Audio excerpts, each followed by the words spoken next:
Bom dia. A palavra de Deus que eu gostaria de compartilhar com os irmãos esta manhã está registrada no livro de Efésios, capítulo 5, versículos 26 e 27. Eu farei a leitura Efésios 5, versículo 26 e 27, na versão linguagem de hoje. Ele, quer dizer, Jesus, fez isso para dedicar a igreja a Deus, lavando-a com água e purificando-a com a sua palavra. E fez isso para também poder trazer para perto de si a igreja, em toda a sua beleza pura e perfeita, sem manchas ou rugas, ou qualquer outro defeito. Quer dizer, Jesus morreu na cruz para dedicar, nós que somos a igreja, a Deus. E ao mesmo tempo, trazer a igreja perto dele como uma noiva, pura e sem manchas. Hoje eu gostaria de iniciar o sermão contando uma parábola. Numa cidade, numa igreja, um casamento coletivo foi marcado. No dia da cerimônia, noivas estavam super ocupadas desde de manhã. Maquiagem, cabelo, vestido de ouro da noiva e outros preparativos. Nem sequer tiveram tempo para almoçar.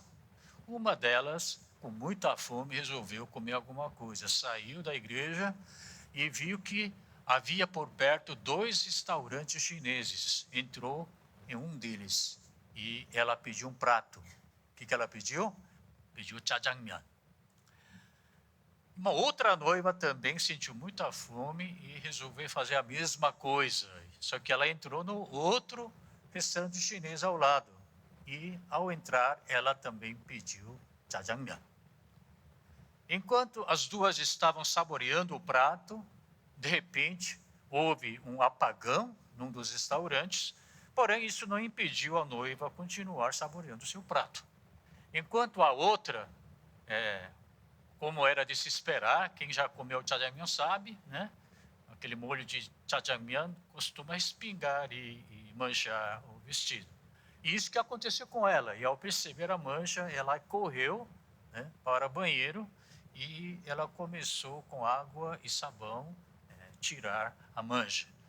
Voltou, terminou seu prato e correu para a igreja. Enquanto a outra, ao terminar o prato, saiu do restaurante somente quando percebeu que seu vestido também estava cheio de manchas do molho de jjajangmyeon. E ela correu apressadamente de volta para o banheiro do restaurante, tentou lavar com sabão, mas ela não conseguiu tirar porque a mancha já estava muito impregnada, espalhada. E ela falou: e agora não tem mais jeito, já é hora. Ela correu para a igreja, mas quando ela chegou, o portão da igreja já estava trancado. E a cerimônia já tinha começado. Essa é uma parábola que eu inventei, baseado na parábola que Jesus tinha contado 2000 anos atrás. Aquela parábola de 10 virgens. 5 insensatas e 5 prudentes. As insensatas tinham preparado lâmpadas, só que não prepararam óleo. E quando anunciaram que o noivo estava chegando, as 10 se acordaram, se levantaram, e as 5 insensatas foram para a cidade comprar óleo e compraram, mas quando voltaram, o portão da casa já estava trancado. Então elas ficaram por fora, né, de lado de fora da casa, e acabaram não conseguindo participar da festa, porque elas não estavam devidamente preparadas. Muito bom. E nessa parábola, se a gente for olhar, diz o seguinte: o noivo demorou a chegar, e todas ficaram com sono e adormeceram. Então a gente percebe que não somente as 5 insensatas dormiram, mas também as prudentes também dormiram. As 10 dormiram. Insensatas simbolizam incrédulos. Prudentes simbolizam crentes. Isso significa que tanto crentes quanto incrédulos dormem. E vocês sabem muito bem que na Bíblia o verbo dormir é uma forma metafórica de morrer. Então, tanto incrédulo quanto crente, todos nós morremos. Não somente a morte é um fenômeno universal, pecado também. Incrédulo peca. Nós também, crentes, pecamos. O molho de Tchadanhan respinga, tanto no vestido do incrédulo, quanto no vestido do crente. Agora, a pergunta que eu gostaria de fazer é a seguinte: o pecado que o incrédulo comete é igual ao pecado que um santo comete? O que vocês acham? Se a gente for olhar apenas o pecado como um ato, não há diferença. Incrédulo roubou uma bala. Crente, você também roubou uma bala. É o mesmo pecado. A diferença é notada após o pecado ter sido cometido. Os incrédulos que ainda andam nas trevas têm uma noção diferente do que seja pecado em relação à noção que nós temos. Você já chegou ou tentou evangelizar um incrédulo? Quando eu trabalhava como médico missionário de avental branco, eu atendia pacientes no período da manhã. À tarde, a paisano, eu visitava os pacientes nos seus domicílios. E a primeira pergunta que eu fazia era a seguinte: irmão, ou senhor, o senhor se considera pecador? Na maioria das vezes, eles respondiam: eu não sou pecador, porque eu não cometi nenhum crime. Eu não prejudiquei ninguém, sempre vivi honestamente. Portanto, eu não sou pecador. Se eu não cometi nenhum pecado, não há razão para me arrepender. Não há razão para pedir perdão a Deus. Aqueles que vivem nas trevas, pecar é um fenômeno natural. Eles pecam instintivamente. Por outro lado, crentes, que somos nós, pecamos intencionalmente. Incrédulos pecam sem saber que aquilo é pecado. Nós crentes pecamos sabendo que aquilo é pecado.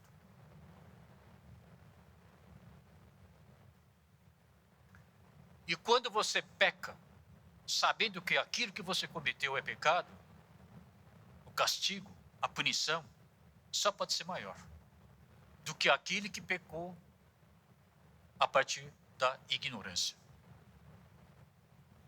Por isso, Jesus diz, Lucas capítulo 12, 47 e 48, aquele servo que conhece a vontade de seu Senhor e não prepara o que ele deseja, nem o realiza, receberá muitos açoites. Mas aquele que não a conhece e pratica coisas merecedoras de castigo, receberá poucos açoites. Essa palavra nos amedronta. Porque um dia, quando nós estivermos diante da presença do Senhor, Ele poderá muito bem questionar: você sabia que tudo isso era pecado? No entanto, você cometeu tantos pecados, A gente tem medo de que Deus venha nos condenar por causa disso. Mas aqui é que está a mensagem central do sermão desta manhã. Eu trago boas notícias para vocês. Mas antes de mencionar essa boa notícia para vocês, eu quero ter certeza de uma coisa. Vou fazer uma pergunta. Você é pecador ou você é justo? Você anda nas trevas ou você anda na luz de Deus? Eu faço a pergunta, todo mundo está me olhando assim? Você se considera pecador ou você se considera justo? Você não poderá responder a essa pergunta baseado na sua opinião individual, nem no seu humor do dia. Você tem que responder baseado na palavra de Deus. Portanto, eu convido vocês a lerem junto comigo 1 Pedro 2, versículo 9. Vocês, porém, são geração eleita, para anunciar as grandezas daquele que os chamou das trevas para a sua maravilhosa luz. Irmãos, quando você foi salvo, o que aconteceu é que você estava nas trevas, você era um incrédulo, mas você passou da escuridão para a luz de Deus. E quem fez isso? Hebreus diz o seguinte: fomos santificados por meio do sacrifício do corpo de Jesus Cristo, oferecido de uma vez por todas. Pelo sangue derramado pelo nosso Senhor Jesus Cristo na cruz, nós fomos transferidos das trevas para a luz. Éramos incrédulos, pecadores. Agora nós somos filhos de Deus, santos e justos. Portanto, você deveria agora responder com convicção a minha pergunta: você é pecador ou você é justo? Você é justo. Se tornou filho de Deus. É questão de identidade. A identidade mudou. Você estava nas trevas, na escuridão, pecando sem saber que estava pecando. Até se você se divertia com isso. Você costumava dizer: poxa, como é que se vive sem pecar? Pecar era um prazer para você. Mas no momento em que você conheceu Jesus Cristo, você passou da escuridão para a luz. E você se tornou um homem justo. Quando você estiver na porta do reino de Deus, São Pedro vai te perguntar: me mostre sua identidade. E lá na sua identidade há um carimbo que diz: você é justo. Porque você foi comprado pelo sangue precioso do Senhor Jesus Cristo. Agora, se você é justo, você não deveria pecar. Ideal seria você não pecar. No entanto, a nossa realidade é totalmente diferente. Você é justo, você é filho de Deus, é filha de Deus, mas você continua pecando. E peca para valer. Então, o que está acontecendo com a gente? Aí é que está a nossa grande boa notícia. Deus também sabe que apesar de você ser justo, que você continua pecando. Como eu posso saber? A Bíblia diz, primeira carta de João, capítulo 2, versículo 1. João escreve para os santos, para crentes: meus filhinhos, escrevo a vocês estas coisas para que vocês não pequem, porque vocês são agora filhos da luz, são filhos de Deus. Mas se porém alguém pecar, então próprio Deus levanta essa possibilidade. Ele reconhece que mesmo sendo justo, você poderá pecar. Por quê? Porque nós ainda não somos revestidos por aquele corpo espiritual. Nós somos revestidos ainda por esse corpo corruptível. Por isso nós continuamos pecando, apesar de estarmos andando na luz.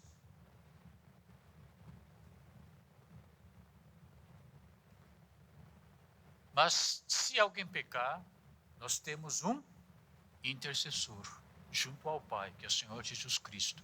Então, Ele nos defende. Então, embora na luz a gente continue pecando, ao descobrir que você pecou, basta você confessar esse pecado ao Senhor, com toda a sinceridade no seu coração, por efeito do sangue derramado por Jesus na cruz, seu pecado será perdoado. Portanto, quando você peca, você não precisa se desesperar. Puxa, eu sou crente, eu sou justo, eu estou aqui na mais de 30, 40 anos de vida espiritual e eu continuo pecando. E muitas vezes é o mesmo pecado que você cometeu anteontem. Eu continuo cometendo esse pecado. Não fique tão decepcionado com você mesmo. Ao invés de ficar se decepcionando, autoculpando, o que você deveria fazer é simplesmente mostrar suas fraquezas diante de Deus. Ó, Senhor, é assim que eu sou, eu pequei de novo, Senhor. E eu estou profundamente arrependido por esse pecado que eu acabei de cometer de novo. Senhor, o Senhor pode me perdoar? Pelo sangue do Senhor Jesus Cristo, Deus pode me perdoar? Deus perdoa seus pecados. Não sou eu, mas é a palavra de Deus que declara claramente a respeito disso. Por isso, primeira carta de João 1,7 também diz: se porém andamos na luz, e nós estamos andando na luz, como Ele está na luz, como Jesus está conosco na luz, o sangue de Jesus nos purifica de todo pecado. E quando diz todo pecado, é aqueles pecados que você cometeu no passado, pecado que você vai cometer hoje e pecados que ainda você vai cometer amanhã. Todos esses pecados podem ser perdoados pelo sangue do Senhor Jesus Cristo, desde que você confesse, sinceramente, seus pecados diante de Deus. Assim como aquele molho de Jajamião, pode manchar seu vestido, pecado também mancha a sua alma. Mas porque você está no luz, você imediatamente descobre que seu vestido está manchado, que sua alma está manchada. E você leva essa mancha diante do Senhor, e pelo sangue derramado por Senhor Jesus Cristo na cruz, sua mancha é lavada. Seu vestido se torna limpo novamente. Agora, aqueles que ainda andam nas trevas, os incrédulos, continuam pecando. Só que porque estão na escuridão, eles não conseguem enxergar os pecados que eles tinham cometido. E eles morrem assim, sem preparados. Nós também cometemos pecados, mas nós morremos e seremos ressuscitados, preparados, com vestido limpo, receber nosso Senhor Jesus Cristo na alegria. Portanto, a grande diferença entre os que andam nas trevas e os que andam na luz não é pecar ou não pecar, porque todos nós pecamos. A grande diferença é: você é capaz de resolver esse problema do pecado que você cometeu ou não? Nós temos esse caminho. E esse único caminho é o nosso Senhor Jesus Cristo. Voltando à parábola de duas noivas, aquela que estava comendo jajangmyeon num restaurante, num ambiente claro, percebeu que o respingo do molho manchou o vestido.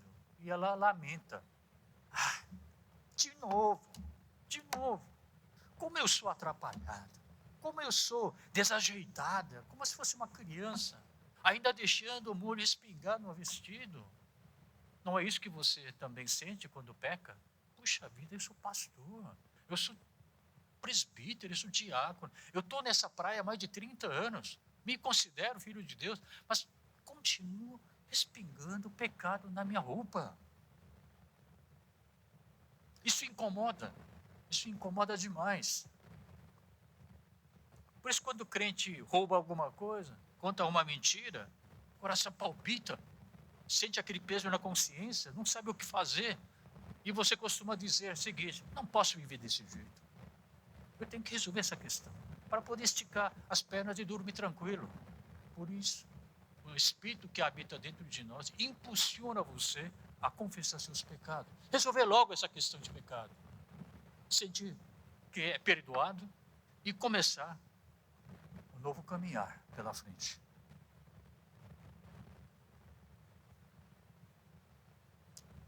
Mas os incrédulos nem consciência, nem noção têm de que estão pecando. Nem conseguem enxergar as manchas. Podem até ter enxergado, mas adiam o problema para mais tarde. Mas quando chega lá, já é tarde. Assim como aquela noiva que chegou atrasada ao portão da igreja. Uma vez, quando eu era médico, eu estava dando plantão no pronto-socorro. Aí um paciente foi trazido. Fui examinar e percebi que uma boa parte dessa região estava necrosada. E tirando o histórico dele, percebi que ele não apresentou febre nem dor. Nossa, pelo tamanho da ferida necrosada, ele devia ter apresentado febre de 40 graus, uma dor insuportável, mas ele reportou que não sentiu nada. Por que isso acontece? Quando o sistema imunológico está totalmente destruído, é isso que acontece. O corpo não consegue reagir. Só procura serviço médico quando já está mais ou menos na fase terminal. É isso que acontece com incrédulos que não têm noção, não têm consciência do que está acontecendo com eles. Porque o sistema imunológico espiritual deles está comprometido. Agora, nós, crentes, nós também pecamos. Mas nós temos nosso sistema imunológico espiritual intacto, saudável. Por isso nós reagimos imediatamente a qualquer invasão nefasta que possa prejudicar nossa saúde espiritual.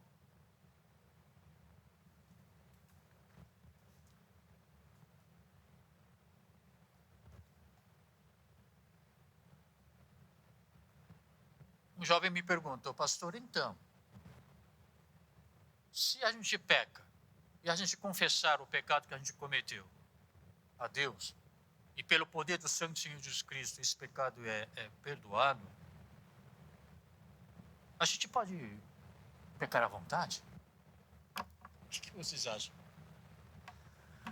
Eu vou dizer uma coisa, você pode pecar à vontade, não tem problema. Tanto você quanto eu, chegamos até aqui pecando à vontade. Não finja que você não soube disso. A gente pecou à vontade. Se quiser pecar à vontade, fique à vontade. Mas lembra-se de uma coisa muito importante. Pecado traz 3 consequências. Tá? A primeira consequência do pecado é o que a gente chama de condenação. A segunda consequência é a punição. E a terceira é a sequela. É uma consequência do próprio ato pecaminoso. Tá? Eu vou exemplificar. O pai falou para o filho, filho, não brinque com fogo, você vai se queimar. O filho desobedeceu. Acabou brincando com o fogo e sofreu uma queimadura de 2º para 3º grau.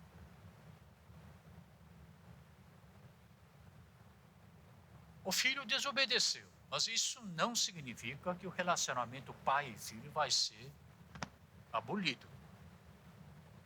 É um filho desobediente, mas continua sendo filho do seu pai. O que é condenação? Condenação é quando esse relacionamento pai e filho é quebrado. Quando você tem sua identidade confiscada. Você deixa de ser filho. Você deixa de ser filho da luz. Isso nunca vai acontecer conosco. Por isso, Romanos capítulo 8, 1 diz, já não há condenação para os que estão em Cristo Jesus. Você que é salvo eternamente.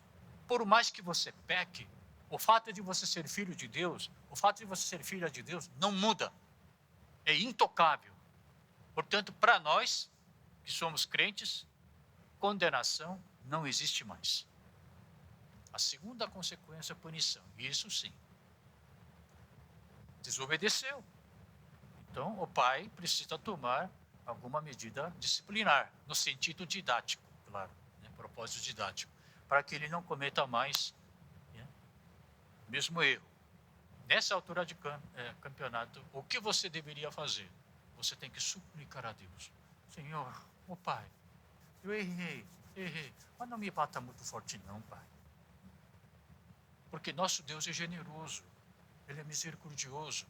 E quando você suplica a Deus, Ele é tão bonzinho, que às vezes, em vez de dar 10 chicotadas, Ele só dá 5. Olha, na Bíblia, há casos e casos, em que através da súplica sincera, conseguiram amenizar o grau de punição. Portanto, irmão, quando você pecou e reconhece que você pecou, imediatamente você tem que confessar a Deus e suplica a Deus, Deus, eu pequei. Por favor. Isso funciona, irmão. A terceira consequência é a sequela, aí é que está. Por que Deus tanto quer que você não peque? Porque Deus não quer ver o filho sofrendo. O que é sequela? Pecado deixa sequelas. A queimadura deixa o quê? Dor. Deixa deformidade. Cicatriz. Restrição de movimentos. Tudo isso é sequela do pecado que você cometeu.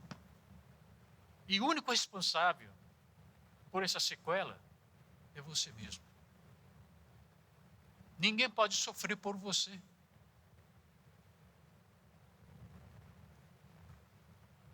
Sequela é da sua inteira responsabilidade. Cabe somente a você suportá-la.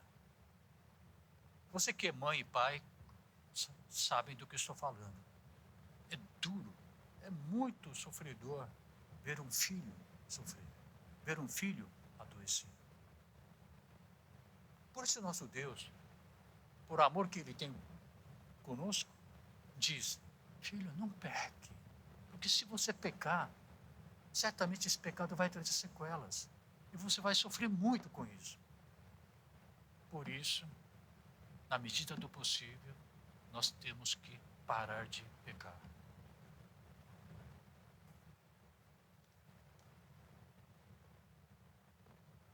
Quer continuar pecando à vontade? Fique à vontade, irmão. Mas se lembra disso. Tá? Se lembra disso. E Deus é tão bondoso que nos deu livre arbítrio. Né? Direito de escolha. Quando o filho pródigo pediu parte da herança dele, o pai não o impediu de sair de casa. Mas o sofrimento, consequências do pecado, que são as sequelas, e o salário que você paga por seu pecado. Bom, o ideal seria a gente, portanto, pecar o menos possível. E como é que nós podemos fazer para pecar o menos possível? Você precisa cultivar a consciência de Deus. Você precisa cultivar temor a Deus. Quem comete adultério, antes de pecar contra a sua esposa, contra seu marido, você está pecando contra Deus. É esse tipo de consciência que você precisa cultivar. Quando a esposa do Potifar tentou levar José, jovem, para a cama, como José recusou a oferta? Dizendo o seguinte, não há ninguém nesta casa maior do que eu. Ele nada me entregou. O patrão entregou tudo para ele, delegou tudo para ele, porque ele confiou no José, a não ser a senhora, que é a esposa dele. Como eu poderia, então, cometer algo tão perverso e pecar contra Deus? Agora, segundo o contexto do versículo, o natural, o racional seria não contra Deus, mas contra o patrão, ele. Poxa, o patrão me confiou tudo. Como é que eu poderia traí-lo? Como é que eu poderia pecar contra meu patrão Potifar? Esta reação deveria ser natural, mas José tinha consciência de Deus. José tinha temor a Deus. Por isso ele respondeu, como eu poderia pecar contra Deus? Quando o profeta Natã também apontou, revelou o pecado que o rei Davi tinha cometido, porque ele simplesmente deixou o comandante Urias morrer na guerra e tomou a esposa dele. Então Davi deveria ter respondido a profeta Natã, eu pequei contra Urias e também pequei contra Batseba porque a levei ao adultério. Mas não foi isso que ele disse. O que ele falou? Vamos dar uma olhadinha? Então Davi disse a Natã, pequei contra o Senhor. Irmão, portanto, a única maneira de a gente pecar o menos possível é você sempre cultivar temor a Deus. É ter consciência de que Deus está olhando. Agora, tem um ponto muito interessante, que é uma grande boa notícia para todos nós. Veja aqui, ó. Quando Davi confessou o seu pecado, olha o que o profeta Natã diz. Natã respondeu: o Senhor perdoou o seu pecado. Aleluia! Isso deveria ser uma grande notícia para todos nós. Quando você confessa seu pecado, Deus não faz assim. Perdoa esse cara ou não perdoa esse cara? Eu vou refletir. Eu vou pensar um pouco mais no teu caso e você volta na semana que vem. Aí eu falo para você a minha decisão final. Não é assim que Deus faz. Quando você confessa seu pecado, quase que imediatamente ele já perdoa. Olha o que aconteceu aqui. Natã não diz: olha, daqui a uma semana eu volto com a resposta de Deus para você, se ele vai perdoar ou não você. Não, imediatamente Natã respondeu: o Senhor já te perdoou. Portanto, irmãos, isso acontece por quê? Porque o poder do sangue derramado por Jesus na cruz é tremendo. Basta você, com toda a sinceridade, mencionar o nome do Senhor Jesus Cristo, Deus, prontamente perdoa. Baseado no sangue que Jesus derramou na cruz, que é tão precioso. Portanto, quando você pecar, não seja hesitante, não tenha vergonha, né? Simplesmente demonstre sua fraqueza diante de Deus e diz: para que de novo, Pai? Porque o sangue do Senhor Jesus Cristo é suficiente para perdoar centenas e milhares de pecados que você cometeu no passado, ainda vai cometer.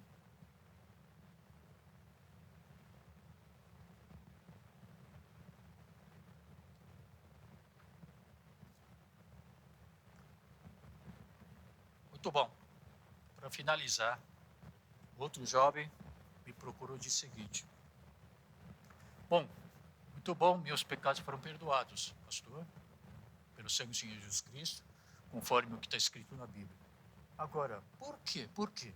De vez em quando, ou até com certa frequência, os pecados que eu tinha cometido no passado surgem à tona e me atormentam, me causam angústia e até vergonha. Se meus pecados, todos eles foram perdoados, conforme o Senhor disse, por que esse fenômeno ainda acontece comigo? Porque de vez em quando esses pensamentos vêm e me atormentam tanto,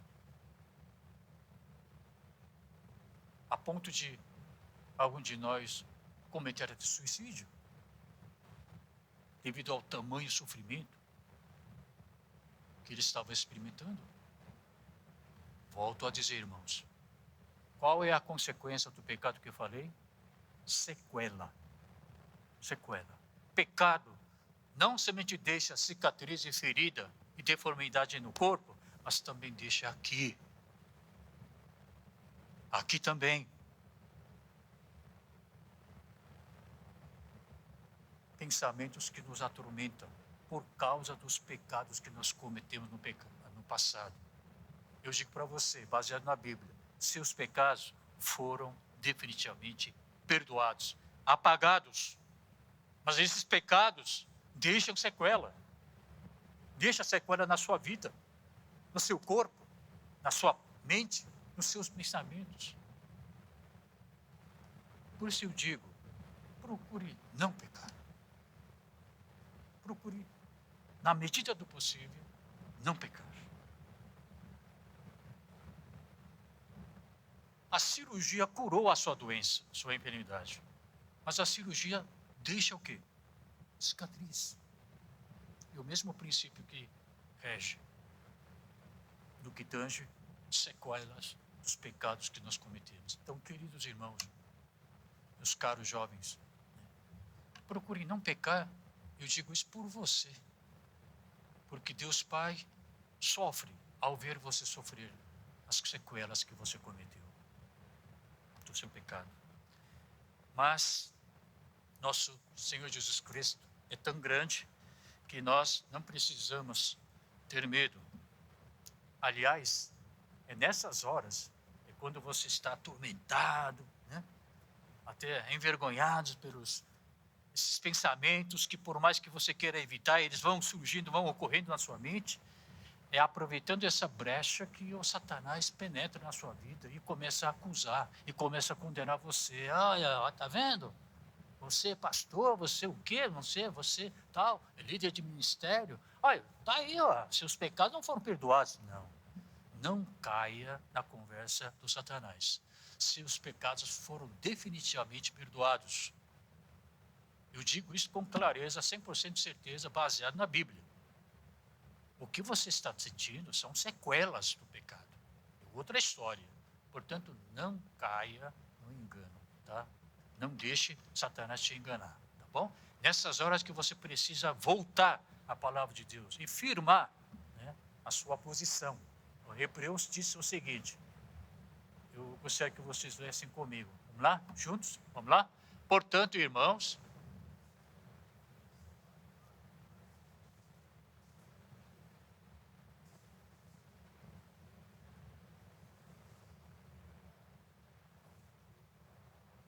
amém, amém por causa disso. Sangue do nosso Senhor Jesus Cristo nos purificou. Seus pecados foram apagados. Deus não lembra mais dos seus pecados. Sequelas do pecado ficam. Mas isso não significa que nossos pecados não foram perdoados. Foram perdoados, foram apagados. Por isso, com coragem e com audácia, nós podemos nos aproximar novamente de Deus. Porque nós temos nosso advogado, nosso sumo sacerdote, que é o Senhor Jesus Cristo. Amém por isso, irmãos? Portanto, não fiquem cabisbaixos. Sim, você é santo, é justo, mas ainda peca. Mas isso não deixe que isso derrube você. Porque nós temos o Senhor Jesus Cristo ao nosso lado. Vamos orar, irmãos? Senhor Deus, o sermão foi pregado. E tanto eu que preguei esse sermão, tanto irmãos que absorveram essa grande verdade, sejam cheios do Espírito Santo, cheios da graça de Deus, para que nós sejamos, mais uma vez, vencedores durante a próxima semana que nos espera. Por isso eu oro neste momento, que grande amor do nosso Deus Pai, a comunhão do Santo Espírito, a graça do Senhor, a atuação do Espírito Santo estejam conosco, agora e para sempre. Amém.